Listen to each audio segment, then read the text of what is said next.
Jadi pakai ini masker. Oh, di depan juga nggak apa-apa, kita yang pakai masker. Oh, pakai aja kali ya. Apa aja? Dibuka. Atau kalau mau ngomong buka gitu aja. Oh, ya. Oke, ya. Aku pegang. Mbak Meli mungkin sama Tante turut berduka atas kepergian Papa gitu. Bisa jelasin kronologisnya Papa wafat jam berapa, tanggal berapa? Sebenarnya karena kita nggak serumah gitu ya, jadi emang kronologis detailnya yang saya dapatkan informasinya itu kan, jadi kalau jam hari Rabu malam tuh jam 9 beliau mengeluh sakit dadanya gitu, terus saya langsung bisa tidur. Habis tidur kebangun lagi sekitar jam setengah 1, akhirnya ngorok gitu, ngorok kayak udah mau sakaratul gitu. Jadi habis dari itu langsung ditelepon sama yang di rumah, yang serumah sama Papa, terus akhirnya telepon ke kakak Meli, kondisinya udah nggak sadar diri, jadi emang udah lagi tidur ya, posisi dipanggil sama Allah. Kondisinya sih emang nggak ada pesan atau apa, karena emang kondisi lagi tidur pulang dengan tenang. Terus akhirnya dibawa ke rumah sakit, sudah benar-benar dicek bahwa Papa sudah pulang kalau dari rumah sakit sih keluar suratnya jam 2.36. Mungkin ada sakit gitu Pak? Ya, tanggal 3 berarti ya, hari Kamis dini hari. Ada pengeluaran sakit itu? Sebenarnya kalau sakit kan dari 2017 itu Papa pernah masuk yang ICU, jadi emang udah nggak sadar diri gitu. Tapi sejak itu beliau benar-benar merubah hidupnya, memang dari dulu juga hidup sehat emang dia ya. Iya. Dari dulu juga Menjaga sehat sekali gitu untuk gitu. Jadi emang nggak pernah maksudnya dia nggak bukan perokok juga, hidupnya emang sehat banget. Tapi itulah yang bikin dia akhirnya bertahan dengan kondisi masuk ICU, akhirnya bisa sehat lagi gitu. Jadi emang udah ada riwayat sebelumnya gitu. Jadi pada saat Papa terakhir itu Mbak Meli posisi ada di Bandung. Ada di Bandung. Jadi pas dikabarin sama kakak, kan kebetulan yang satu di Jakarta, ditelepon lah subuh-subuh jam 3 kalau nggak salah, ditelepon Papa udah nggak ada, ya udah langsung ke Jakarta saat itu juga gitu. Didiagnosa sama rumah sakit meninggal Diagnosanya memang udah ini ya, jantungnya emang udah berhenti aja gitu. Jadi emang kalau saya dapat versi, bukan dari versi medisnya, ibaratnya tuh kalau jantung itu adalah aki mobil tuh udah soak, jadi memang faktor usia juga. Ada perbedaannya berapa tahun gitu dari waktu di opnam nih? Jadi emang udah bertahan segitu aja, udah bertahan 4 tahun kalau gitu. nggak salah. Tapi setelah opnam itu emang udah sehat banget gitu. Emang udah qadarullah aja, udah takdir Allah. Mbak, terakhir ketemu katanya kabarnya kumpul keluarga dan itu tanpa disengaja di tanggal berapa Mbak?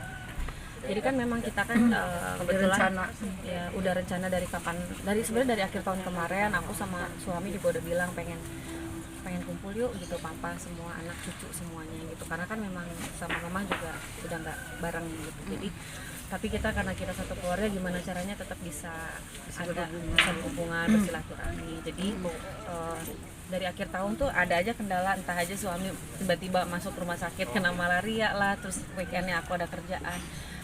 Tanggal 29 tuh kayak semua dilancarkan gitu, semua benar-benar bisa dikasih waktu buat ketemu gitu. Bahkan Happy kumpul sama anak cucu gitu, mantu kumpul semuanya. kumpul Malah dia ngajak lihat anak-anaknya renang, cucu-cucu dia. Senang banget. termasuk mama juga ngobrol sama Papa udah kayak teman aja Yang gitu. terakhir dia minta dilayanin makanan nasi gitu ya. Coba ambilin kan dia juga udah kurang Kelihatan. lihat ini. Itu yang terakhir. Saya juga bawain dendeng kesukaan Papa gitu. Nanti digoreng nggak tahu, kalau udah nyampe ke rumah nggak tahu sampai meninggalnya belum sempat digoreng gitu. Jadi ya saya tuh nggak tahu juga, mungkin ya, jadi saya feeling gitu, mungkin ini doa terakhir beliau, harapan dia, mungkin dia pernah bikin satu permintaan doa gitu ya sama Allah, bahwa kalau saya diajak pulang untuk kembali ke pangkuan Allah Subhanahu wa Ta'ala, pengennya mungkin dikasih kesempatan buat kumpul semua dengan kondisi tanpa ada beban di hati atau tanpa ada duka lagi lah gitu. Karena hari itu tuh biasanya papa tuh jam 4 sampai jam 5 tuh biasanya dia udah pengen standby di rumah, udah nggak mau kemana-mana. Tapi ini tuh sampai, karena saya juga tahu kondisi kesehatan beliau ya, saya ngajak pulang, Pak yuk pulang, Meli anterin pulang gitu. Ini udah jam setengah 9 kalau nggak salah, jadi udah cukup malam lah untuk beliau. Jadi kalau nggak diajak pulang dia juga nggak mau pulang gitu, karena dia happy banget. Kalau saya kan ya pandangannya lainnya buat kesehatan juga gitu. Jadi ya senang aja gitu dia bisa begitu excited untuk bisa kumpul sama keluarga dan happy banget nyampe rumah. Cuman ya saya bahagia banget bisa peluk dia untuk yang terakhir kali gitu. Setelah sekian tahun. Saya tuh terakhir ketemu sama dia sebelum tanggal 29 itu ya terakhir dia dirawat tahun 2017 gitu. Tapi nggak tahu terakhir tuh saya waktu mau pulang, jadi udah nganterin di rumahnya, udah depan pintu, kok pengen peluk, pengen cium gitu. Saya cium pipi kiri kanan, saya peluk. Tapi karena mungkin dia ragu ya, karena ya ada beberapa hal yang bikin kita jadi merenggang waktu itu gitu ya. Jadi akhirnya saya peluk dia kayak ragu gitu. Akhirnya saya bilang, Pak peluk Meli yang kenceng, Pak peluk Meli yang kenceng. Dia baru mau peluk yang kenceng. Terus saya bilang, Pak nanti Meli balik main lagi ke sini ya gitu. Udah akhirnya Diusahakan Meli juga pengen tahu rumahnya, jalan-jalannya gitu ya. Alhamdulillahnya saya masih dikasih kesempatan gitu bisa peluk papa gitu. Itu aja sih, saya bersyukur banget gitu, Allah maha baik mengatur segalanya gitu. Saya nggak kebayang kalau kondisi saya masih ada rasa sakit sama papa, masih benci sama papa, masih bergumul dengan rasa duka gitu. Saya bahagianya tuh nggak ninggalin dalam kondisi seperti itu gitu. Kita semua udah saling memaafkan gitu. Sebenarnya udah dari 2017 juga sudah memaafkan, cuman karena intensitas ketemunya dan jarak gitu ya, jadi memang agak sulit buat ketemu. Tante kan maaf tante punten, ini kan hubungan suami istrinya juga sudah tidak itu sudah lama juga. Ada mungkin terakhir mungkin tante tadi yang dibilang sama Meli, tante tetap kayak teman, kayak saudara gitu kan. Gimana tuh tante, perhatiannya tante masihkah seperti dulu atau gimana? Kalau ya awal-awal sih nggak begitu, tapi udah lama-lama kita menyadari diri kita udah tua ya, kita udah umur juga nggak seberapa lagi. Malah saya menyadarkan anak-anak itu papahnya, telepon aja kalau ada apa-apa gitu. Supaya nggak ada apa namanya, anak nggak ada bekas anak. Anak-anak didorong supaya lebih dekat lagi sama bapaknya. Terus hasilnya akhirnya mereka adik-adik papahnya juga ternyata mau gabung lagi gitu, mau telepon lagi sama kakaknya gitu. Kami mungkin apa sih pesan papa yang selalu bakal diingat gitu? Jadi papa itu orang yang concern banget sama kesehatan ya. Dia selalu minta saya buat jaga kesehatan. Kalau dia pagi-pagi telepon, dia selalu bilang, ya pilek ya, padahal saya cuma gitu doang gitu. Jadi emang Perhatian kalau soal dia salah kesehatan, kalau menjauh selalu jarak kesehatan itu aja sih sebenarnya gitu. Dan ya itu terakhir tuh saya jadi Selasa malam dia telepon tapi nggak keangkat sama saya gitu. Akhirnya saya WhatsApp balik, Pak tadi malam telepon ya nggak keangkat sama Meli, Meli bilang gitu. Akhirnya dia telepon, dia cuma bilang hati-hati, pokoknya jaga kesehatan gitu. Terus terakhir apa ya, dia selalu harus nanya check up rutin gitu.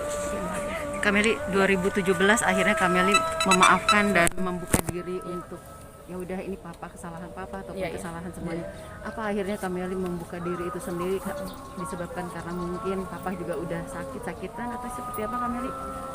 Sebenarnya tuh kalau ngerunut bentar ke belakang kan 2015 itu perpisahan dan bergumul dengan rasa benci, dendam kayak gitu. 2015 saya juga butuh waktu 6 tahun buat ketemu papa untuk mau berkomunikasi lagi. Jadi di 2011 gitu. Nah di 2011 akhirnya itu juga proses yang cukup panjang untuk bisa benar-benar memaafkan gitu, karena kan gak keukur ya rasa ikhlas untuk memaafkan dan menerima keadaan gitu. Jadi ya saya sih yakin gitu kalau kita ingin punya niat membuka kehidupan di kehidupan yang lebih baik gitu, jadi banyak keberkahan yang kita akan dapatkan gitu. Saya juga mikir ini orang tua mau diapain lagi sih, udah tua juga masa nggak disayang, itu aja sih. Kita umur nggak tahu, bukan hanya orang yang lebih tua, bahkan yang lebih muda aja bisa dipanggil duluan. Saya nggak mau hidup dalam dendam, saya nggak mau hidup dalam kesakitan hati, saya nggak mau hidup saya diliputi sama rasa dengki gitu. Jadi emang saya tahu orang tua bukan hanya orang muda yang bikin kesalahan, orang tua pun bisa aja bikin kesalahan. Mari saling memaafkan, kita buka pintu maaf selebar-lebarnya.